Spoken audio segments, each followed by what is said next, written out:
Marami akong dapat intindihin. Ang mami, ang aming pamumuhay, ang pananatili namin dito. But we can do all those things together. Kung hindi mo lang alam, walang direksyon ng buhay ko nung bago kita nakilala. Pero ngayon ko, nung gusto mo, doon ako. Natatangay ka lang na nangyari sa ating kagabi eh. Araw na ngayon, hindi na tayo nananaginip. Ang totoo, kaya ako narito para tulungan ng mami makalimot. At ikaw? Ano ako? Anong alam mo sa akin? Halos wala nga, pero katulad mo rin, halos wala kang alam sa akin. Alam ko mahal kita. At alam ko na gusto kita maging asawa.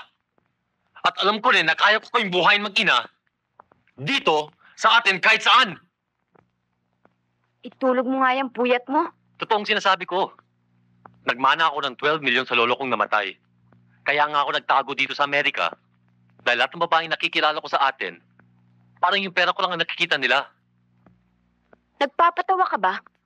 I'm telling you the whole truth.